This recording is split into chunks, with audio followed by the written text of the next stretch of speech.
ربنا الله ربنا الله ربنا الله ربنا الله ربنا الله ربنا الله. أفلح من صلى على محمد وآل محمد. اللهم صل على محمد وآل محمد. أعوذ بالله من الشيطان اللعين الرجيم. بسم الله الرحمن الرحيم. الحمد لله رب العالمين والصلاة والسلام على أشرف الأنبياء وخير المرسلين حبيب إله العالمين أبو القاسم المصطفى محمد. اللهم صل على محمد وآل محمد وعلى آله الطيبين الطاهرين المعصومين وعلى أصحابه المنتجبين ومن تبعهم بإحسان إلى يوم الدين. أشهد أن لا إله إلا الله وحده لا شريك له وأشهد أن محمدا عبده المصطفى ورسوله المنتجب أرسله بالهدى ودين الحق ليظهره على الدين كله ولو كره المشركون. أعوذ بالله من الشيطان الرجيم. بسم الله الرحمن الرحيم. وإذا سمعوا اللغو أعرضوا عنه وقالوا لنا أعمالنا ولكم أعمالكم سلام عليكم لا نبتغي الجاهلين. صدق الله العلي العظيم. اللهم صل على محمد وآل محمد. First of all, I want to say salamu alaikum to everybody. It's been a while since I've been here, and it's great to see so many faces again. On such a blessed occasion too. The first night of the holy month of Rajab, the night before the birthday of our Imam Mohammad Baqir alayhi salam. And so this night and this lecture will comprise of various different pieces.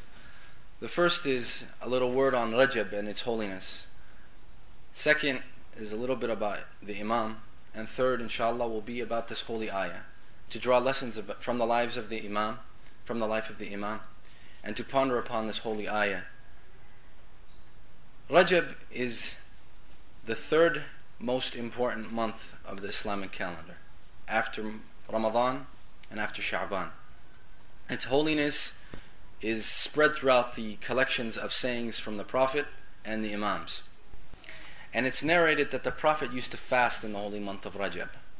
And the sins of people and the sins of mankind are forgiven in these months if we follow some of the mustahabbat, such as reciting certain du'as that we recite that are recommended in Mafatih al-Jinan. Such as this night being the first night of Rajab, there are certain prayers that we can do, 2 rak'ah prayers. There are other recommendations to pray 30 prayers or 32 rak'ah prayers across the entire month of Rajab. And it is said that if somebody observes these 60 rak'ahs over the entire month, Allah forgives him all the sins that he's ever committed. Various other hadith, various other du'as, various other ziyaras, especially ziyarat al-Imam al-Hussein alayhi salatu wassalam. And it's no coincidence that this holy month also starts with the birth of a man who is so pivotal towards the continuation of the message of the Prophet sallallahu alayhi wa alihi wasallam.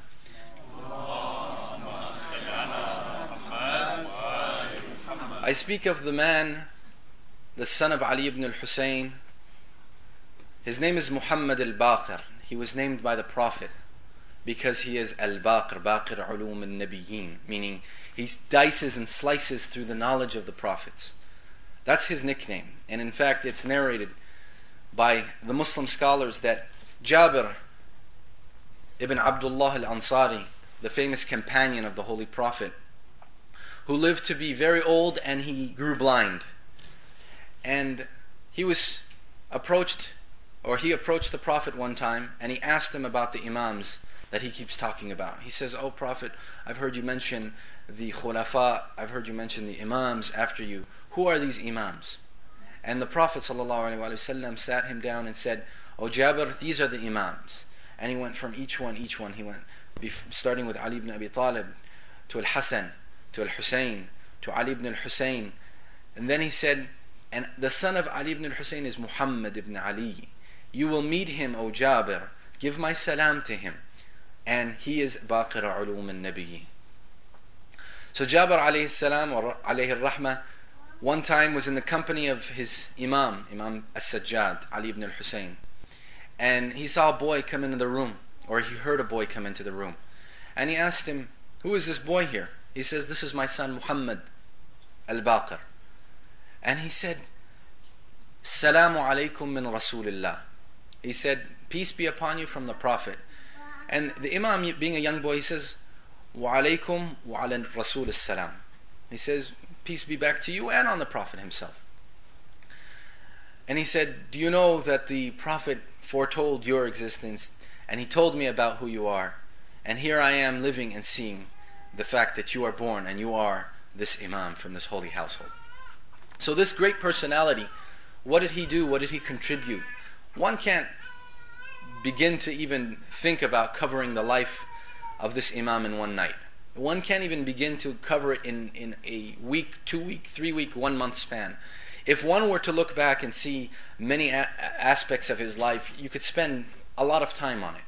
Whether it's through his ethics, whether it's through the knowledge he passed forth, whether it's the way he organized his social movement, whether it's the way he dealt with the different powers at hand, the governments who wanted to kill him, who wanted to kill his brother, how he dealt with, for example, some of the economic issues at the time the Muslims were having. And there was a famous story where there was an economic issue between the Romans and the Muslims about using Roman currency and whatnot, and nobody could solve the problem except for Imam Muhammad al-Baqir. The Khulafa, as much as they hated the Ahlul Bayt, sometimes relied upon them because they knew how to solve the Muslims' problems. So where can we go? Where can we sit and discuss this man? Well, one of the areas that I think we can focus on is something that we ourselves can work on, something that we ourselves can see in our life and see the Muslims struggling with today and our society struggling. And it goes back to the ayah I started with.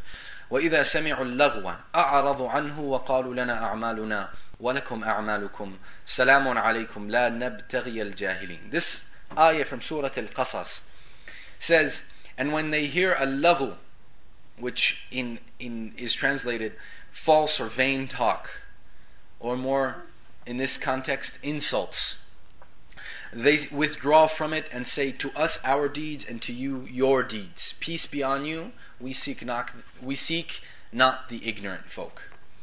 So this ayah is speaking about a circumstance that the Muslims had. If we go back to the early Muslim period, the Meccan period, the socio-economical situation was there was an extreme rich class, and a vast majority of the people were in poverty, living day to day, living as slaves perhaps. Women owned nothing. They were property of their husbands or property of the slave owners that if they were slaves. There was no form of freedom. There was no forms of the ability to move, to leave your locale, because they lived in a desert. And this desert, the entire economic system of this desert was based on one thing: idol worship. And the people used to come to Mecca for this idol worship. And Quraysh, being the powerful tribe of that area, made its money off of idol worship and the trade that associated with this idol worship. Because people used to come to Mecca for the Hajj to pay tribute to the gods that they worshipped, and they would spend all their money there. Similarly today, as some of the people who host the pilgrimage sites, they make all this money off pilgrimage, Hajj, and when you go to Hajj, all of a sudden the prices of normal food and hotel and stuff triple or quadruple, simply because they want to make money off the pilgrimage. So things haven't changed very much between the Jahiliyyah of Mecca back then and the Jahiliyyah of Mecca today. Sallallahu ala Muhammad wa ali Muhammad.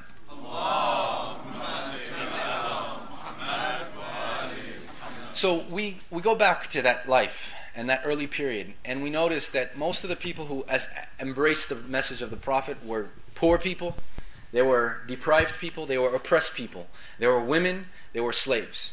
These were the people who were nobodies in society. And all of a sudden they started to take virtue and lessons and learning and organize their life around a person who didn't own much in society. He wasn't some powerful figure. He wasn't some famous poet or leader or tribe leader. Just a man who came out and started reciting some word, and that it started to excite people, bring people towards a different message and a different lifestyle. And it was these young